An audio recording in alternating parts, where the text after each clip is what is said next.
busy week again. This morning I have a quiz for radiology lab on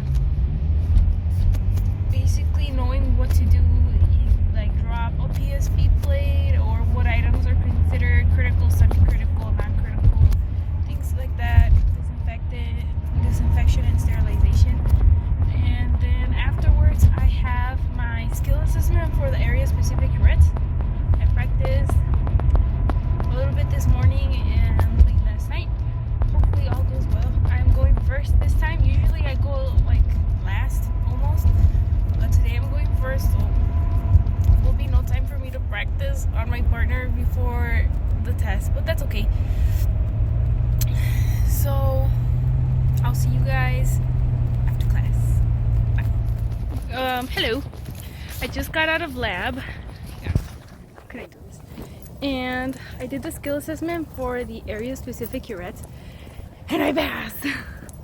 I ended up getting, I think, a low B, maybe a C, but I'm just happy I passed. This instrument was the hardest one so far out of all the ones we've done, and I was just like, please Lord, let me pass. And I passed. I did a lot better than I thought, but I'll show you when I get home at some point this week what I was doing wrong and what was corrected during the skill assessment.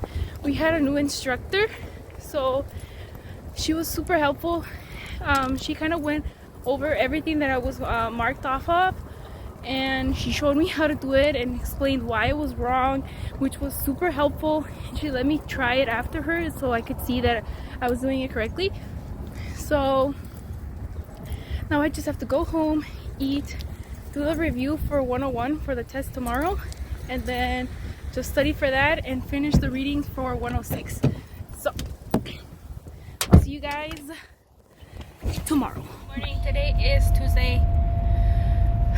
I am on the way to school. I'm currently studying for my exam in 101, and it's going to cover the different toothbrushing methods, toothpaste, mouthwash, floss when they're indicated. It's also going to go over Canberra, which is Carrie's assessment by risk management.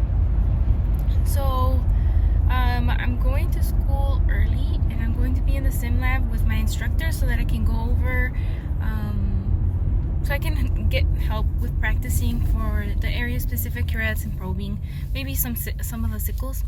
So I will see you guys after class. I just got out of class. So I took the test for 101, and I feel like I did pretty good.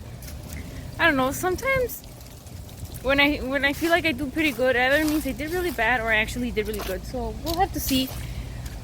And then I took the quiz for 106, which was on gingival description, like the color, texture, and things like that.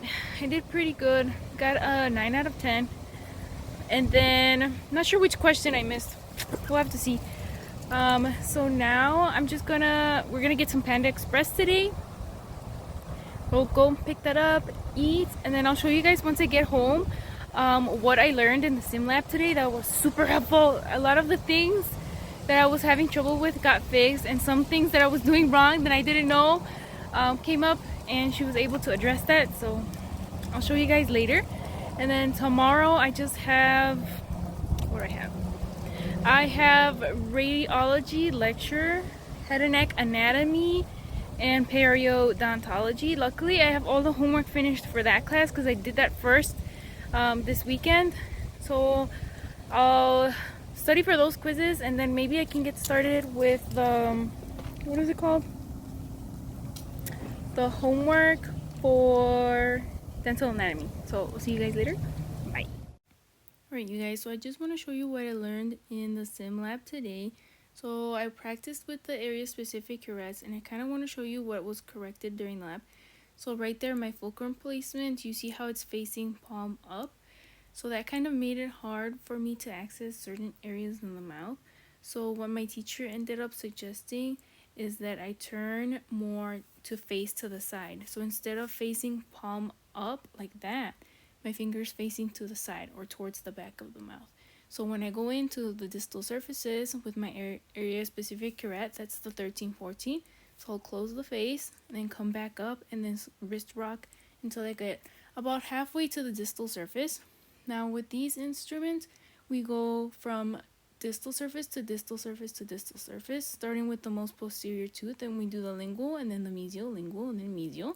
Alright, that was the 13-14. Now I switched over to the 11-12. This one is used for the lingual, buccal, and mesial surfaces. So I just want to show you kind of what I was doing wrong with this instrument and what was corrected. So before, I was trying to maintain a gap between the terminal shank and the tooth. So I was having the instrument placed directly on the very tip of the tooth. So I was just playing around with the angles of the instrument until I got it to where it was on the tip third and not directly on the tip. So this is what it's supposed to look like. I'm not on the very tippy tip as like you saw before. Right there, I'm right on the tip third, and I'm slowly making my way across the lingual until I get about halfway point to the mesial surface. And right here, I'm doing what's called a pre-roll. By pre-rolling, I should have the correct angle when I'm finished. Let me show you another area in the mouth where I was having a lot of trouble as well. So in this area here, we're in sextant 4. So I had my fulcrum flat, like you see right there. My ring finger is pretty much flat against the teeth. So what my teacher suggested was for me to stand up on my fulcrum, so I'm more so on the pad, like the very tippy tip pad of my ring finger, like that. So that's how I'm supposed to be rather than being flat like that. That was a huge game changer for me because I was having such a hard time getting the correct angulation with this instrument. So right there, I'm on the distal line angle. I closed the face and then I stood back up and I finished at 90 degrees like I was supposed to. Do you see that in the mirror? It's perfectly parallel to the long axis of the tooth. So that's exactly what we want.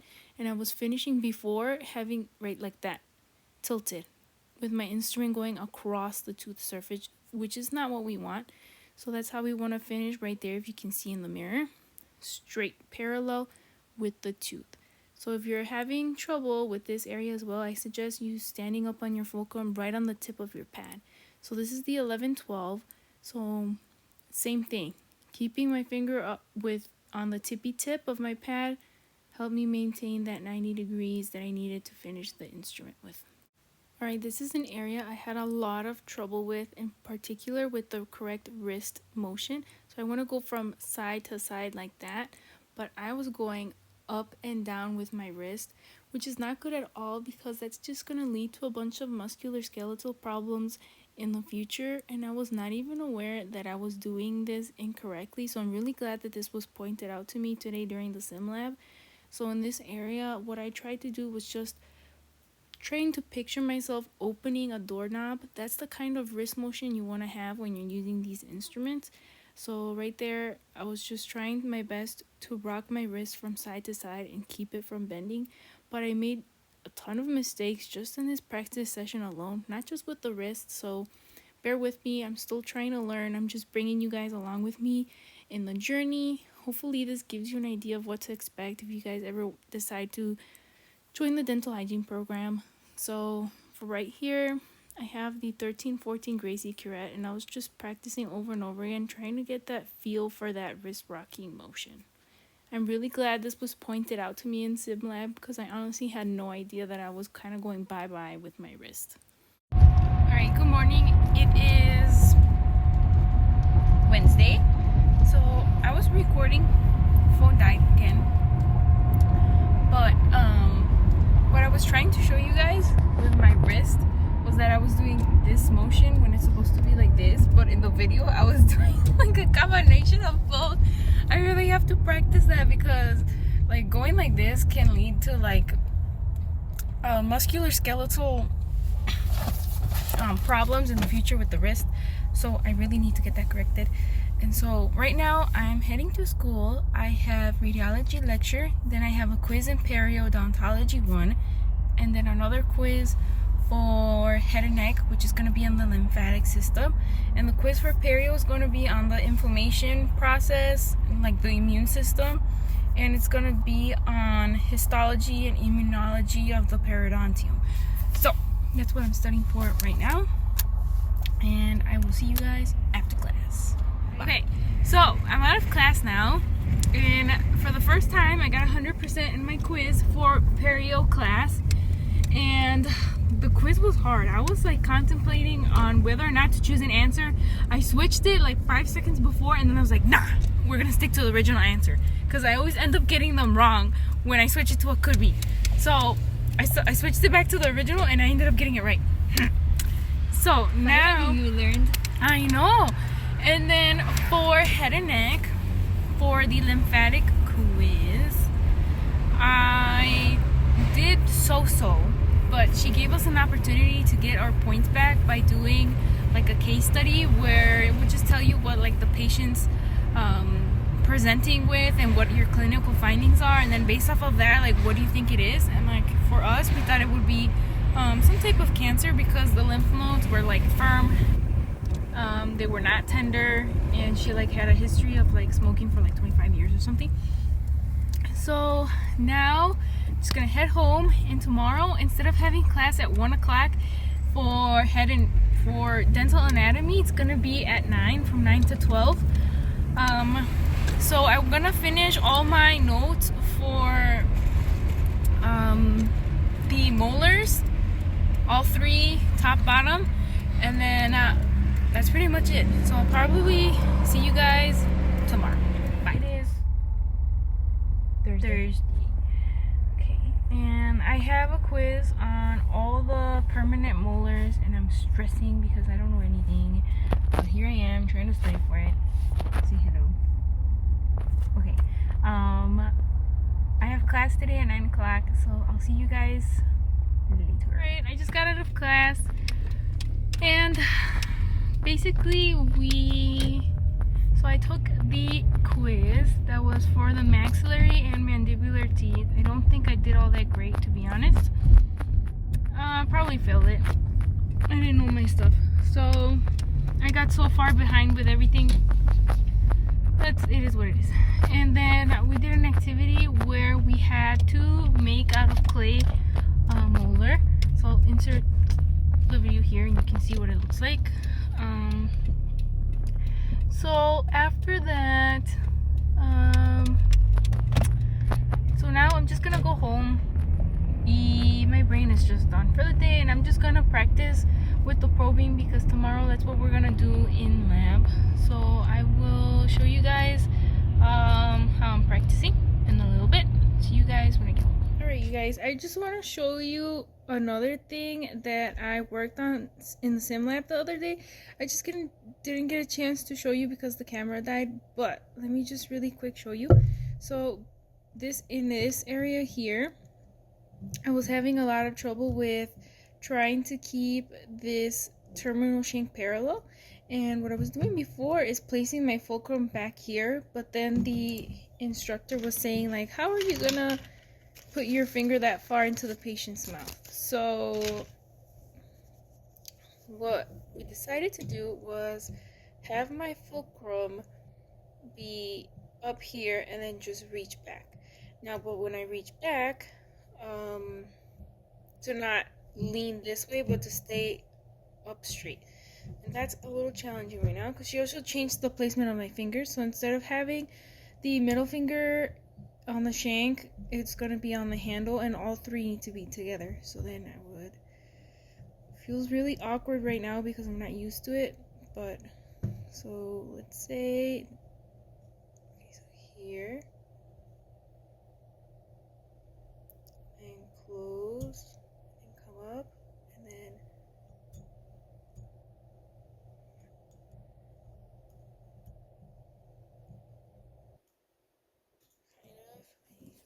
work on keeping my wrist straight and bending instead of bending up and down side to side. Let's try that one here.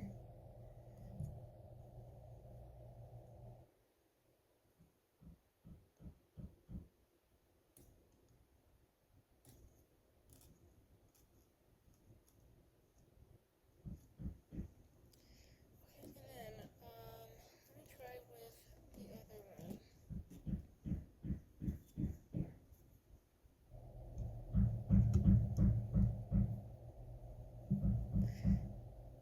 keep these fingers together. Here she said I could fulcrum back, but let me see. So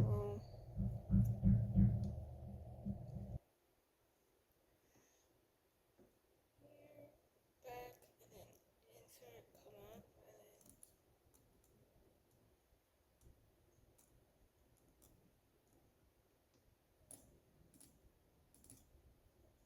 slip out a little bit. Okay, yeah, I'm gonna try that again.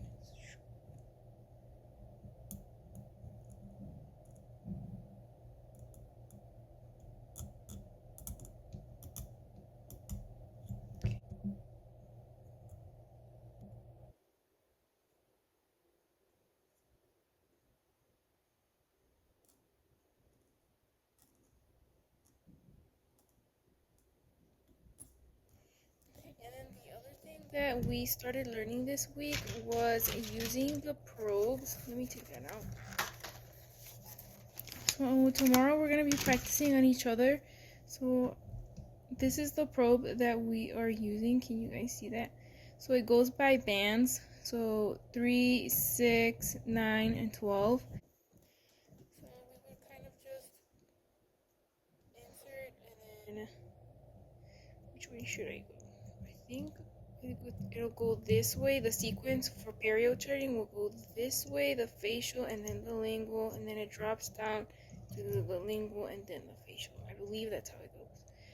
Let me just show you really quick. So we would insert here and then 1 millimeter walk, and then once we reach the contact, we just kind of insert here. So these have really deep pockets. I don't know if you guys could see that, but normally for most people the pockets are gonna be like just a little bit, so I don't want to go all the way down. So then we will come back around this way.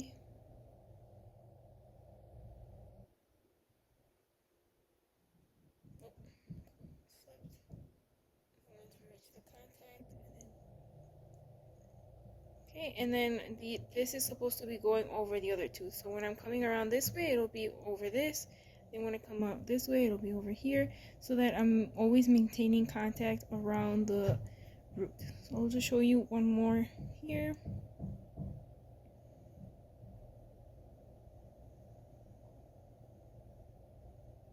So I've reached the contact, and then just 1, 2, and walk over here. This way, this way, this way. Reach the contact, so then 1, 2. Of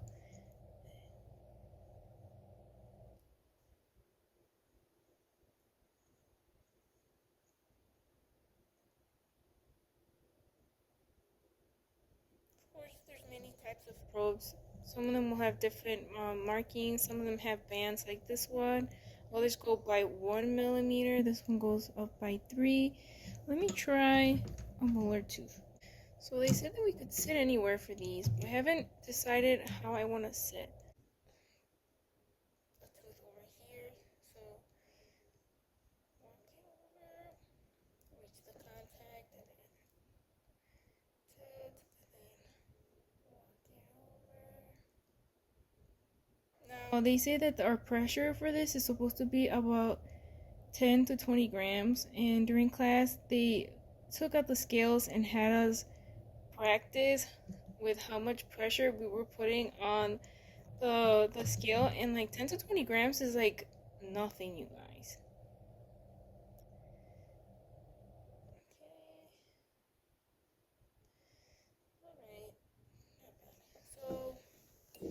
Alright, so I'm just gonna keep practicing for a little bit. I want to practice a little bit of everything, exploring, scaling, the curettes, and now the probing.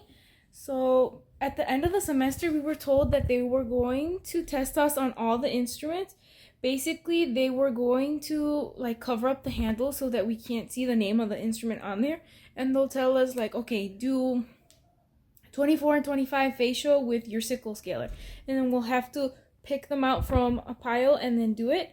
And I really want to do really well for that one, so I'll be practicing for that a little bit every day. And I want to focus more on, I've been putting more of a priority on the didactic courses So I want to try to actually spend more time with my instrumentation because I don't want to. I mean, it's great if I know all the theory and all the textbook stuff, but next semester we're going to start seeing patients, and I want to make sure that I have really good technique for when I see patients because I don't want to hurt anybody. So that's my plan for the rest of the day. And next week I have 3 exams, one for radiology lab, one for radiology lecture, and the next one for head and neck.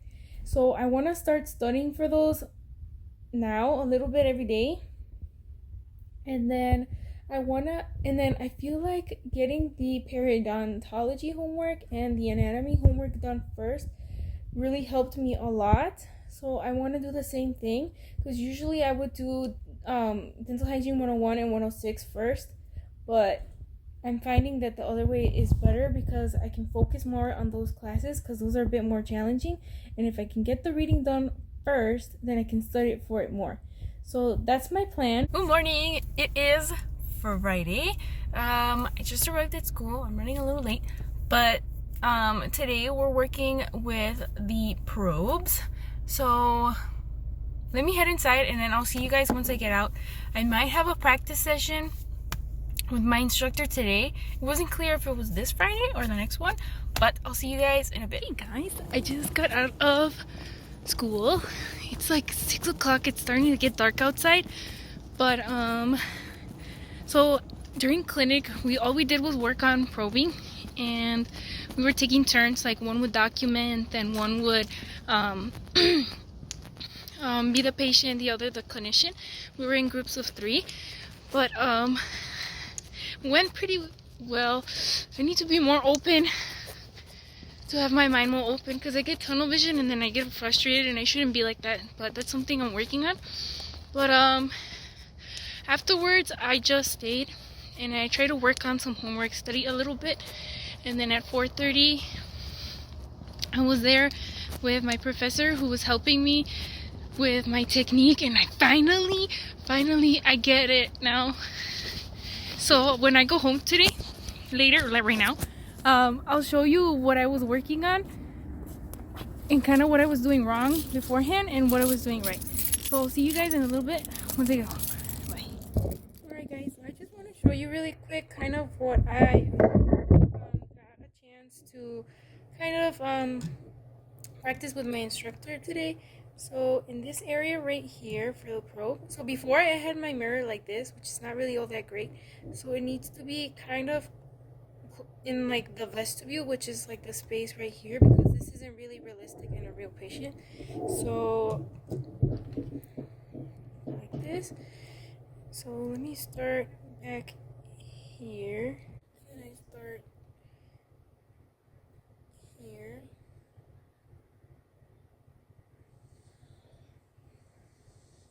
This is better.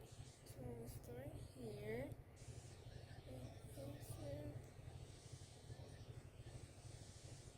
Reach the contact area and then go 1, 2 to go into the call site, and then from here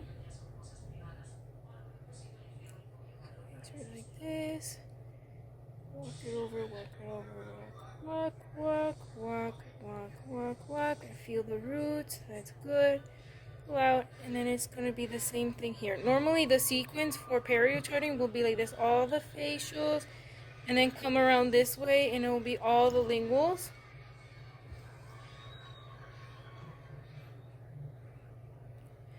And before, during practice in the clinic today, I was inserting like this, but it needs to be more like this. And since I need to go this way to keep it adapted to the root, I have to kind of do it like that. So on this side, insert, and then walk it over until I reach the contact, and then limbo 1, 2, and then here. So I need to like this, and then as I walk it over, I'm standing up on the fulcrum, and then once I reach the contact, 1, 2, and pull out, and then I just repeat that. Okay, let me show you how I do on the anterior teeth. I'll start here at the distal line angle and then insert, walk it over,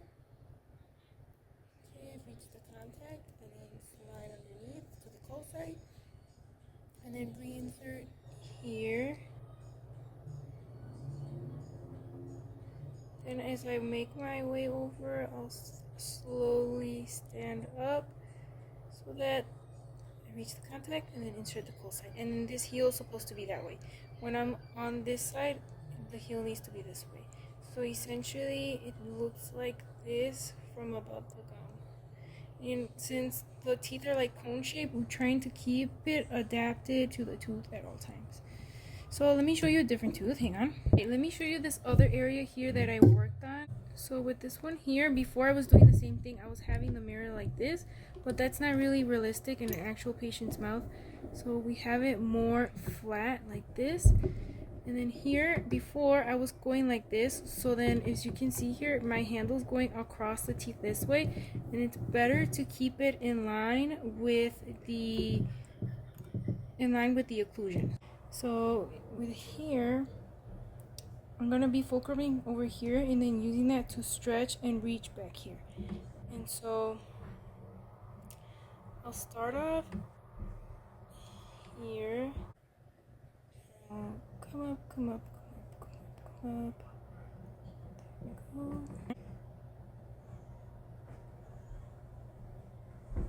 Let it fall. Reach the contact. Then 1, 2.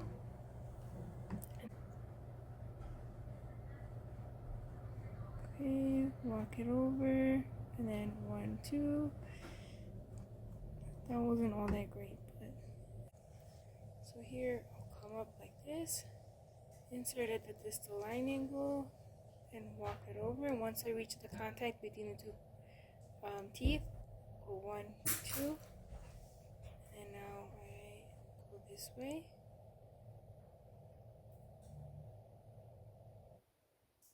That 1, 2. Like this Typodon has really deep pockets, as you can see. But like in an actual patient, they'll probably be like 1, 2 millimeters.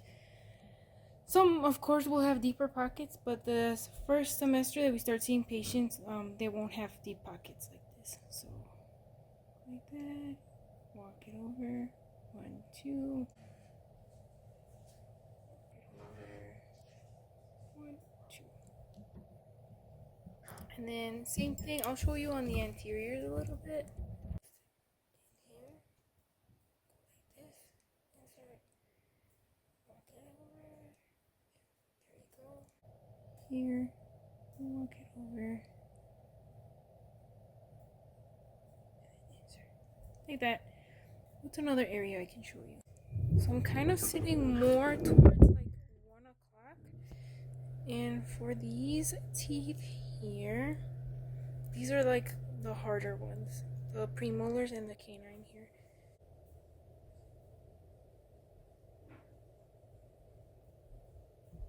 And then reinsert. Come around this way. And then 1, 2. Now here, around this way, and come around this way, 2, there we go. Alright, so I just wanted to show you kind of a little bit of kind of what I went over with my teacher today when I got a chance to practice with her. Alright, I'll end the vlog here. Thank you guys so much for watching, and I hope you guys tune in for the next one. Bye!